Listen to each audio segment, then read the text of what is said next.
Welcome to the All Access Podcast from the experts at Tevis. Each episode, we'll talk about technology topics, trends, or solutions that manufacturers need to know in today's rapidly evolving times. Sit back, enjoy the discussion, and let us know what you think. Hello, my friends. Welcome to the All Access Podcast. I am your host, Michael Thiessen. Welcome to all of you guys out there. You know, we're always trying to bring you topics that are beneficial to you and that can bring value to your everyday aspects of life, your business life, of course. This particular segment makes me extremely excited to talk about this particular topic, mainly because it's a little bit of a passion of mine. It's a little bit of a hobby of mine. It doesn't mean that I'm very good at it, but in any case, it brings you guys a lot of value, this particular topic. And what we're going to be talking about over the next 25, 30 odd minutes is we're talking about marketing. Of course, you don't want to hear marketing expertise from me, your host, because that would not hit the nail. We're going to be talking to a true expert, a real expert that can give you advice of what to do when you deal with marketing.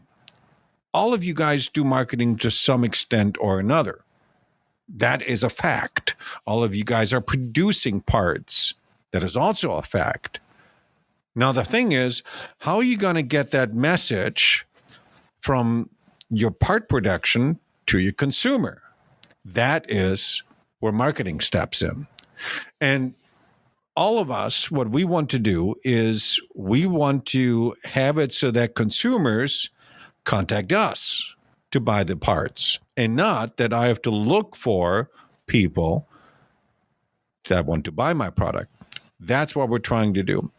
So I'm really excited to have this particular person on the show. She is a true expert when it comes to the area of marketing. She has been doing this stuff with communication and marketing for 25 plus years. She deals with automotive companies, with large companies, small companies, manufacturing companies, tier ones, small plastic processors, and so forth and so on. She is the founder of the WayPoint Marketing Communications Group, and she's pretty much helping clients on every single day on finding out their visibility, increasing their visibility, optimizing their awareness, and making sure that this product goes from your office to their table. Without any further ado, here's Shelly Otenbaker. Shelly, hey, welcome to the All Access Podcast. Thanks, Michael. I'm happy to be here. I'm excited to talk marketing with you. Awesome. Well, we are excited to have you there. And I think our listeners are excited too, because marketing is such an important topic that a lot of people don't realize of how much marketing actually they're consuming on a daily basis.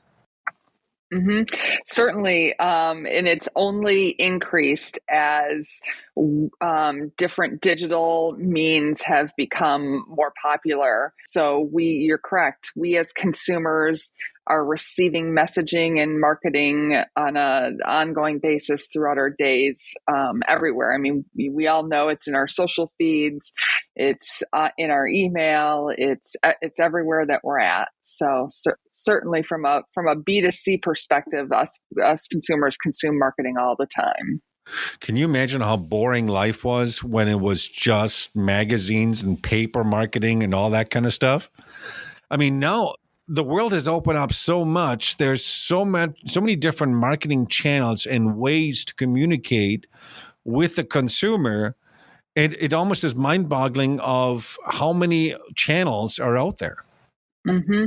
And all too frequently, manufacturers think that some of those channels don't apply to them, but really they do. Not every channel that we as consumers find our information from, but there are a lot of those channels that manufacturing can take advantage of as well.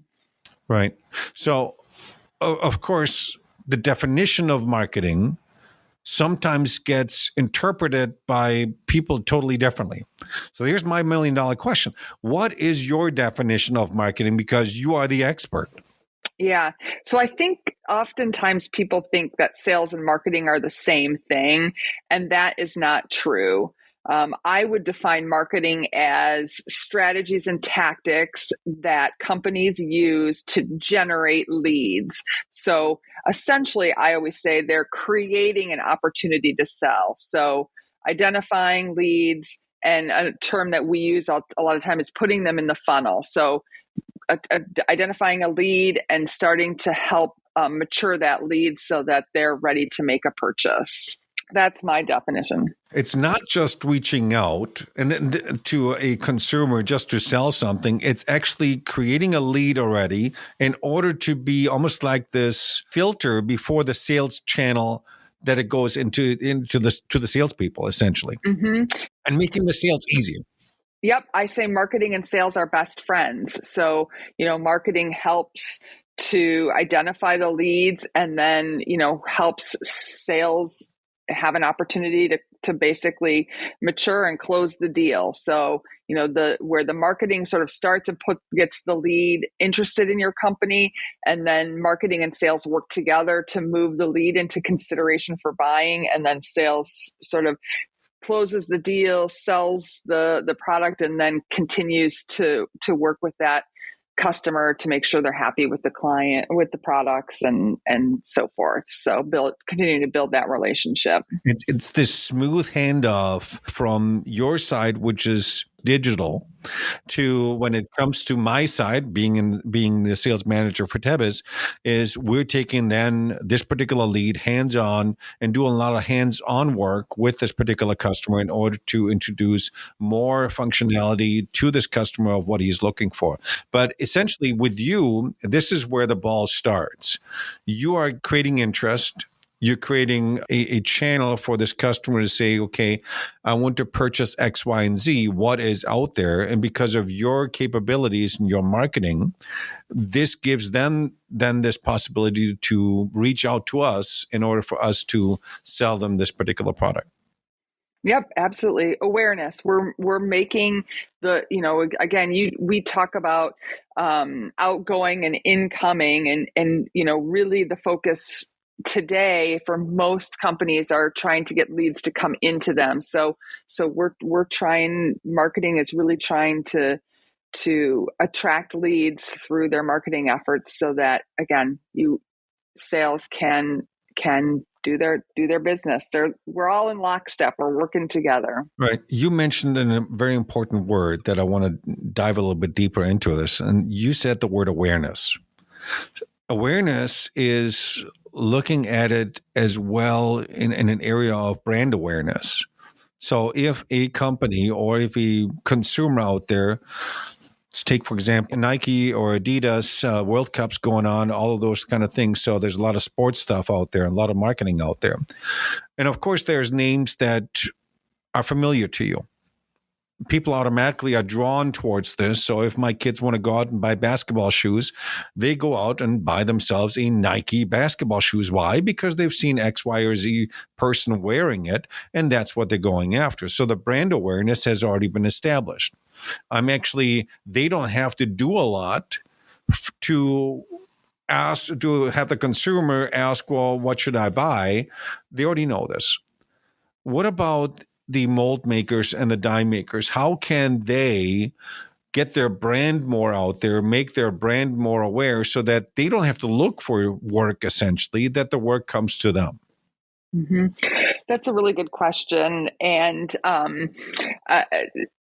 it's not an easy answer. So for the, mold and die makers out there, they are, each mold and die maker has a specific aspect of their business that makes them unique, that they do a certain type of mold or die, certain processes, big, small, certain sizes, all of these things make them interesting to a different set of customers. So not unlike Nike selecting a soccer player to wear their shoe because they want to sell more soccer shoes. We would be positioning as a mold and die shop, trying to position the company and leverage those and communicate those unique aspects to those specific audiences. So, that's the key for the mold and die maker, is to identify who those audiences are that you want to talk to, and then align where you can best intersect with those audiences. The one place that will always be there and continues to be very important is on the web, on the internet. If your website is old or dated, doesn't have accurate information, isn't easy to use, doesn't have all of your differentiators on there, then it's going to be more difficult for people to find you. There's a lot of statistics and data out there that shows that a lot of the legwork before somebody even reaches out to a company to make a purchase is done online. They do their due diligence. So to me, that's sort of the foundation and the number one starting point for the tool and die makers. Right. And I think a lot of them are doing their due diligence nowadays with everything. I mean, when we buy our products via Amazon, we look at how many ratings, how many consumers have purchased it, what did they say, what did they do, looking at all those reviews. And it's so interesting. And when we say back in the day, it's not all that long ago, because I have to assume that over the last 3 years, marketing has made some huge jumps. And why do I say 3 years? Before COVID, after COVID, did you see a big differentiation between what marketing did and how marketing maybe used more digital ways of communicating? What did you see from your side on the marketing side? Mm-hmm. I think as we look specifically for manufacturers, prior to COVID, the sales process and the marketing activities were much more traditional, I will call them. There were some big events that people would go to, they would exhibit or attend and make connections. It was heavily reliant on relationships that were face to face. We would go to lunch, we would grab breakfast, I'd stop in your shop. There was a lot of face to face interactions, plant tours or facility tours. People would get in the plane or the car and drive to a plant and see for themselves, do they have the equipment we need? Do they have the skill sets that we need? All of that was very much more in person, and because of COVID, the industry has really, really had to transition to being much more digital. So building relationships via social media, or Zoom or LinkedIn, or all of these different tools that really emerged over the last 3 years. Podcasts, for example, all of these tools that have really emerged. Manufacturers have had to figure out, how can I leverage these? Maybe put some new tools in their toolkit and really see what works for their company. So yeah, it's been a big transition, and I think a lot of companies, if you haven't made changes to your marketing over the 3 years, you probably do need to, take a look at what you're doing and how you could be more effective. So for some of these mold shops and die shops that are listening right now, what would you say should be their number one thing if they want to change something? Was it going to be updating their website, or what would be the number one that gives them the biggest bang for their buck? Yeah, to me, it would be the website. So making sure your website is updated, and if somebody comes, there's two parts to it. It's updated and it has all current information. Does it accurately communicate the problems you help customers solve, what you're really, really good at, and then what equipment and equipment and skill sets that you have in your shop. So, what are the ranges and dyes and molds you can make? What are some of the secondary processes you can do so that a company can easily check, yep, they've got this, they've got that, they've got this. This is exactly what I need. I'm going to put them on the short list. So that's one. And then second is a term called SEO, or search engine optimization. So working to make your website more visible to people who are looking for a mold shop or a dye shop or what have you. So what are those keywords that people are doing and searching for online that will help you be more visible to them? So if they aren't necessarily aware of you, they might stumble across you and can become more aware of you. So to me, that's the biggest bang for your buck. It does not have to cost a ton of money. There are so many different partners that companies can work with to build a website. There are tools today that are so much easier to build. You don't need to know HTML or any special language. You can really build a site that can be modern and updated easily for a fraction of the cost of the past. Right. And a web page needs to be easy to read. Not a lot of words. Let your pictures, your videos, your messaging speak for itself, because the more words that are on a web page, and I see this quite a bit because, of course, me being in a sales role, we go onto websites and we look at various websites and we see a whole different slew of different tactics of what companies are doing. And to me, the more words, the negative effect it has. Yeah, no, I mean, think about how you yourself scroll through the internet. And if you can't find what you want in a minute, you're off the site and onto something else, because you don't want to waste your time, and you can find it somewhere else. So it's the same in a manufacturing environment or in a B2B world. What about YouTube? Would you think YouTube is a good channel to do this kind of stuff as well? I think YouTube is an amazing channel. So YouTube is the second largest search engine next to Google. So again, a very good place to become visible. And manufacturing is very visual. You're making something.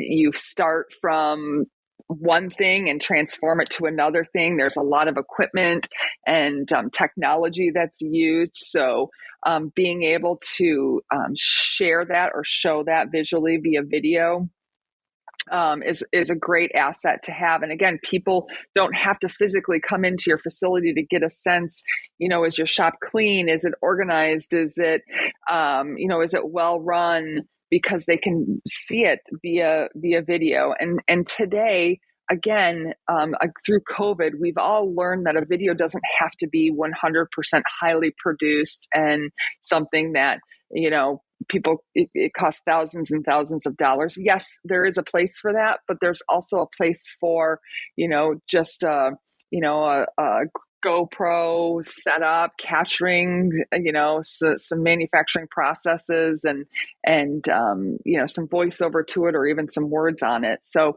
there are definitely ways to do YouTube or video and have it on a YouTube page or on your website, and both, in fact, and that can also help you be found. You're 100% correct. Whenever something breaks in my household, it just had a washing machine breakdown. What's the first thing I do?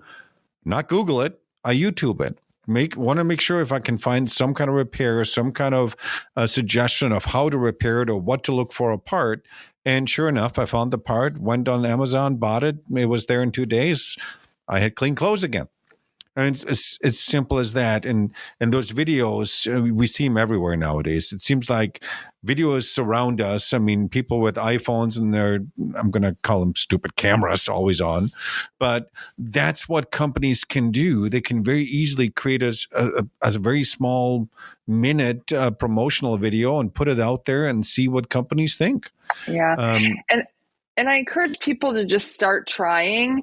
Again, maybe your first 5 videos don't turn out great, but the 6th and 7th and 8th are. So, you learn from your mistakes, and then you do the next one better and the next one better. So, certainly, you just kind of have to draw a line in the sand and leap off and decide, okay, this is what we're going to do, and this is what we're going to focus on, and then go from there. What about social media? can social media, I mean, we always get asked, does social media sell? What's your suggestion on it? I would say social media doesn't sell, but it does increase awareness and helps people understand what your company is all about. So regardless of what happens in a business to business environment, people still like to buy from people. So in your social media channels, when you have a company account, like for business to business, LinkedIn is certainly the best place to be. You've got a company account. So if you can be communicating via that and sharing information about your company, about your culture, about your people, and engaging with customers and other people within your industry with those channels, it's just like going to a trade show. It's essentially an online trade show that never ends. You can always go there and always connect and say hi and congratulate somebody or learn something. It's a great tool for learning about what is going on in the industry, what's going on maybe with a particular customer that you're pursuing.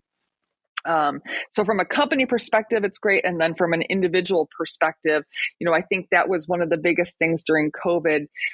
We talked to a lot of individuals about, how can you improve your profile so that you are putting your best foot forward, as well as how to engage with a total stranger. Again, something that we didn't necessarily do a ton of, unless you were, I don't know, online dating, I guess. But so we didn't do a ton of that before COVID. Right. So, it was new to reach out to somebody who maybe you didn't know or you had a loose connection with, and then, seeing if there was a problem that you could solve for them with your solutions. There's hundreds of social media channels out there. Is one better than the other? Of course, we all know LinkedIn, which is considered the business social media outlet. But what about Snapchat and all those other things? My kids probably know it a lot better than I do of all those different things that are out there. Is there such a thing as too much?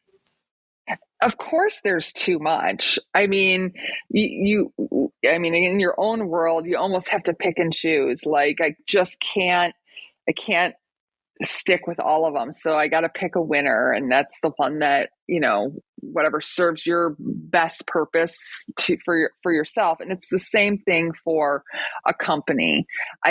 My recommendation is always don't bite off more than you can chew. So if you only have time for one social media tool, then to me, it's use LinkedIn. If you want to look at other tools, I think you just need to build a strategy around those tools. Facebook's demographics tend to be a little bit older. Thank you. I'm older. I'm just saying Facebook demographics tend to be a little bit older, and I think people spend time on Facebook maybe not as much to do business, but more to understand the culture of the business or things that are happening. Twitter, I think, is more driven by news, so they what instant information, like what's happening today and responding on things that are happening today.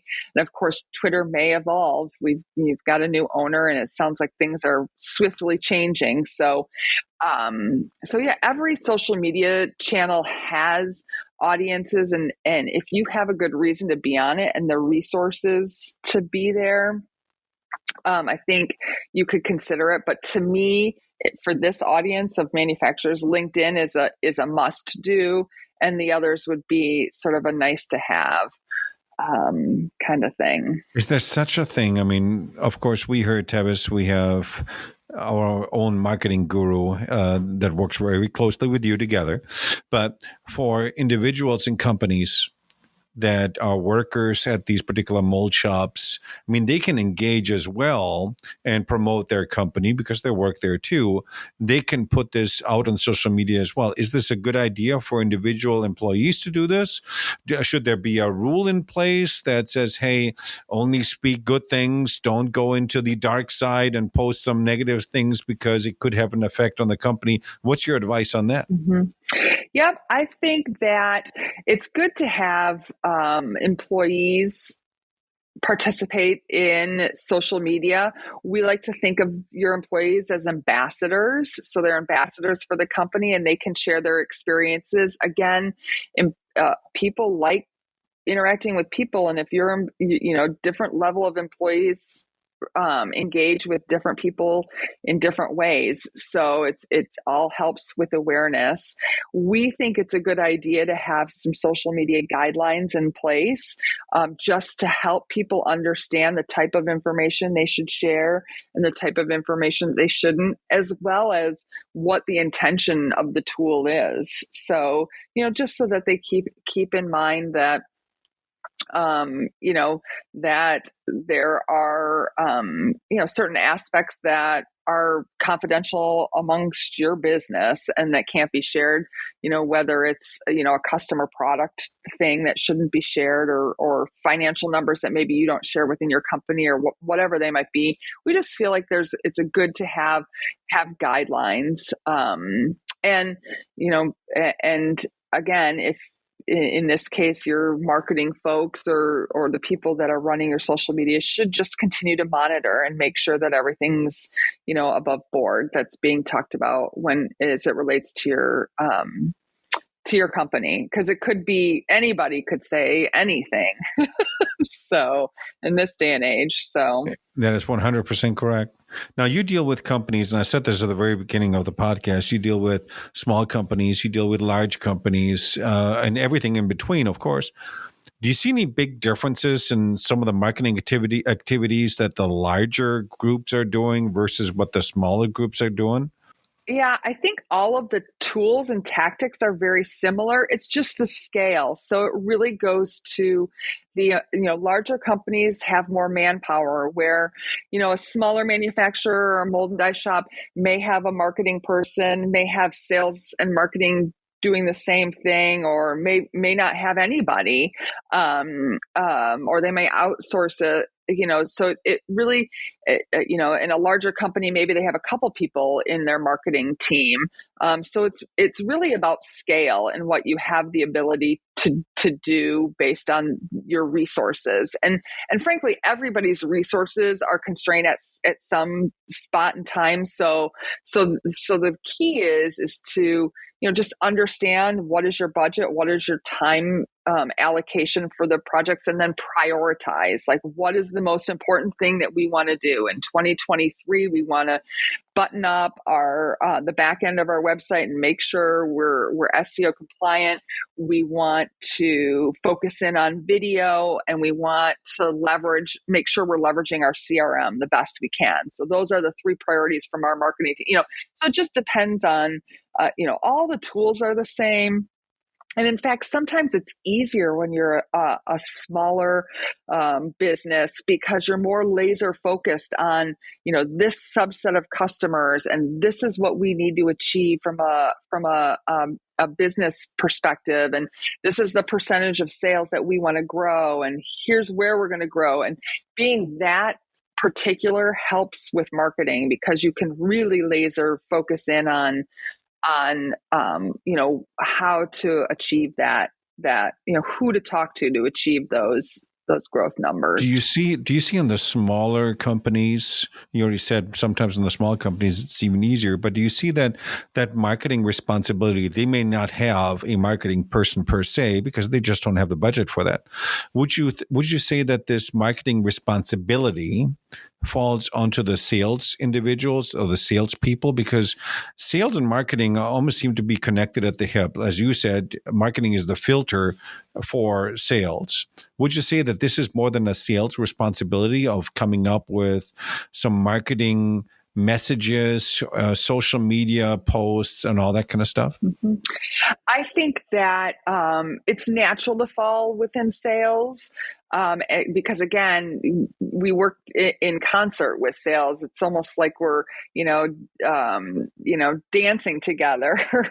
We're, marketing can follow your lead. So I think it aligns with sales, and sales can inform. You're talking to the customer every day, and you're going in and saying, here's what our solutions can do for you, and the potential customer saying, well, here's my concern, and can it do this, and here's what we're really looking for.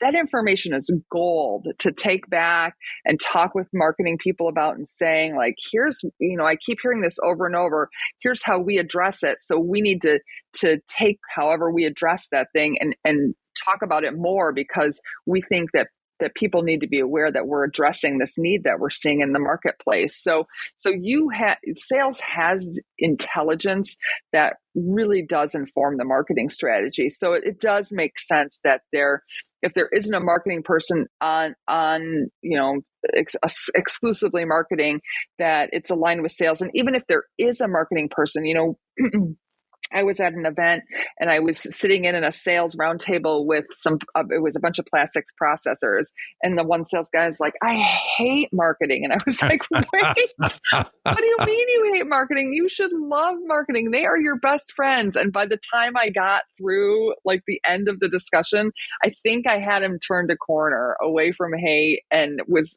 like, I think that he was going to open the door and maybe embrace his marketing team a little bit more. So yeah, certainly they're in lockstep. I mean, it has to be. I mean, how else are you going to get your message out? If you want to be a successful sales guy, you have to have a little bit of marketing in you. And that's why I think marketing is fascinating, seeing the different types of slogans and ways to communicate out there. And of course, being a international company that we are at Tebas, seeing the different marketing strategies that our team in Europe does totally different to the way how we are doing it. I mean, how do you build this strategy? I mean, the Europeans probably are thinking their strategy is perfect. And of course, when we bring this particular messaging over here, the consumer does not react to that type of messaging. So we often on our side have to change that messaging that's more advantageous for us over here. What sets that? Mm-hmm. Well, certainly there are regional differences with how, there's a couple things, how visible companies are in their regions, and, the differences of needs across regions. There's some manufacturers in Europe may resonate with certain needs or certain industries that they need to address, where the needs here in the US are different.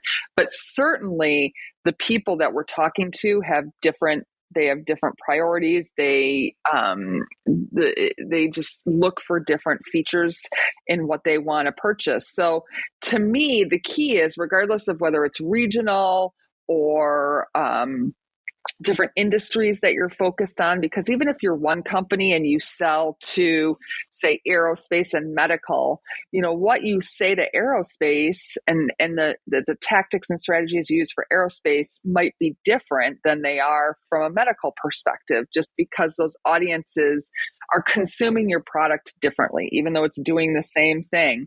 So the key in my mind, is to understand who you're selling to, what are their wants and needs, and then how do your products intersect with those? And that's how you start to develop your strategies. Is there something when it comes to marketing that most people are overlooking?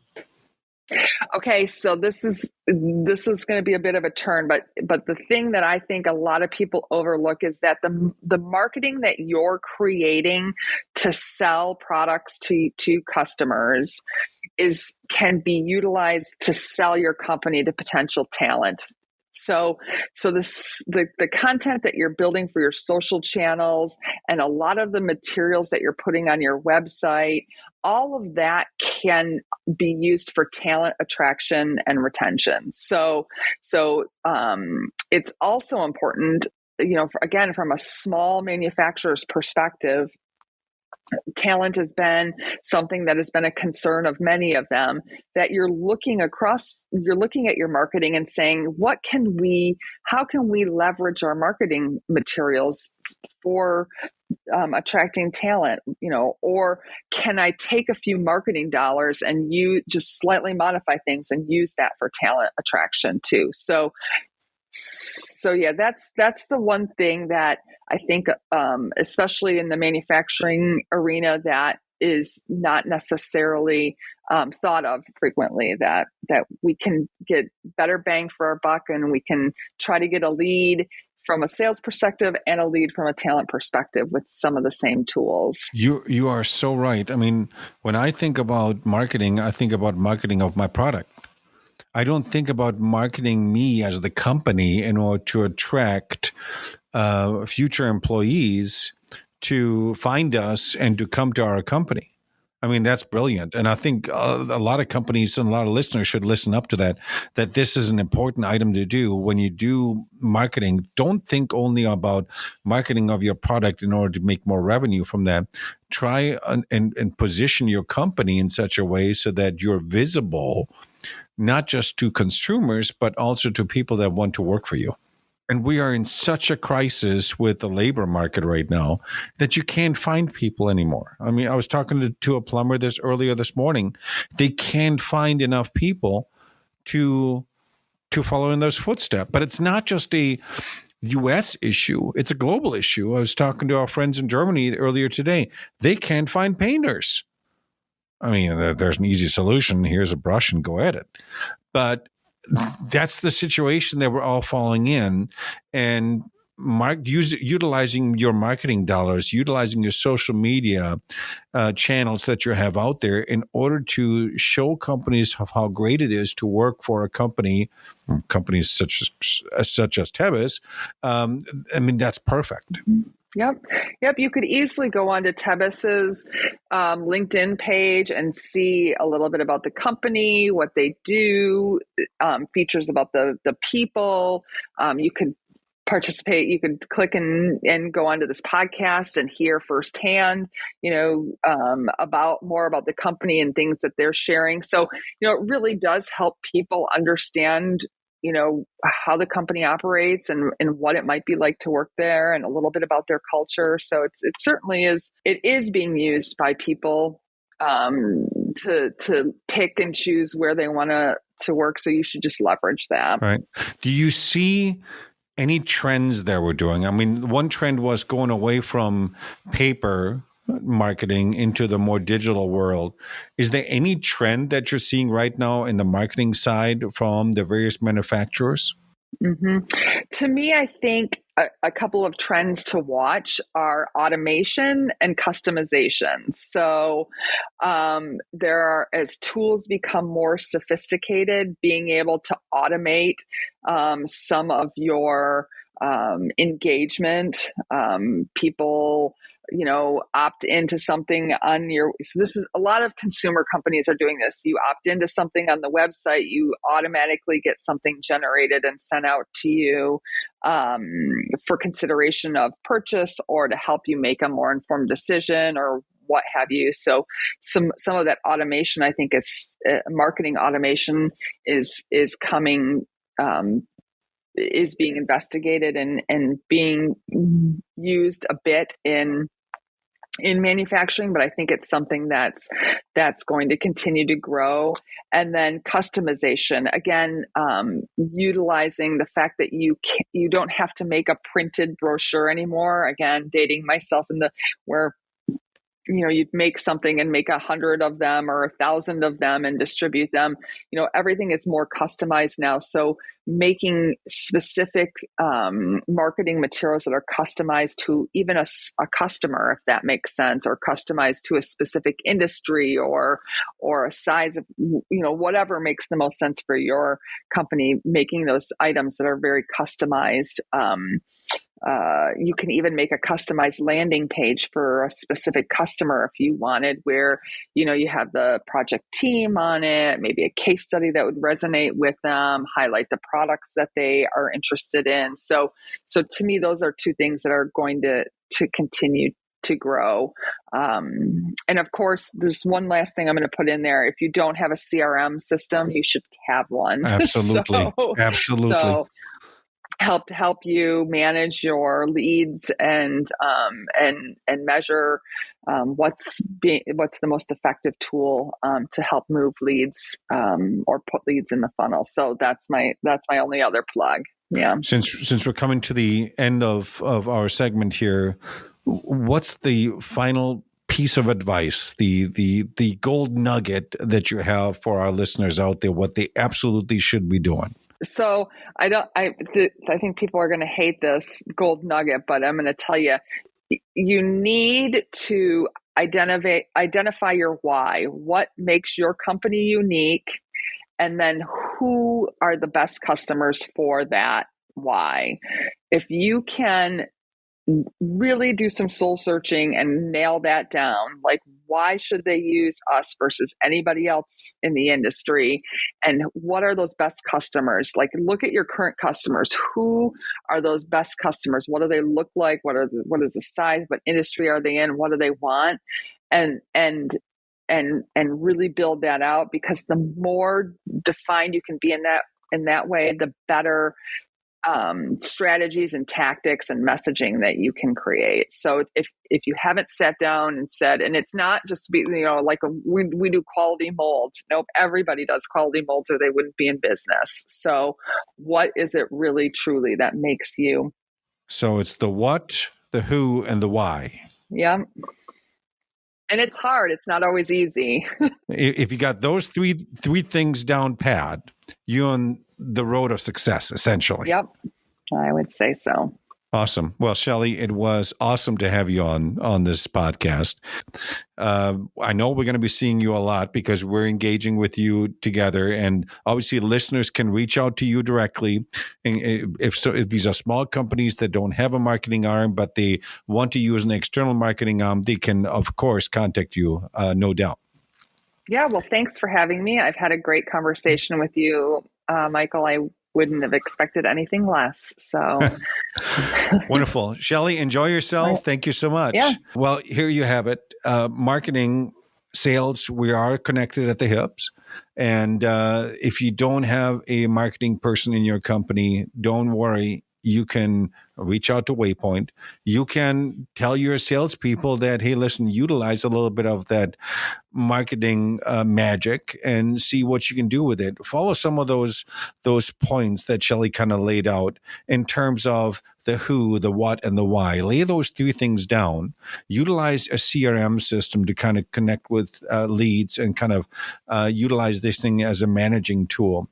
And really be active when it comes to your social media presence. And you know what? She's right. When it comes to the labor aspect of it, utilize your marketing dollars in order to attract some fine young individuals to work in your company, because that makes all the difference in the world.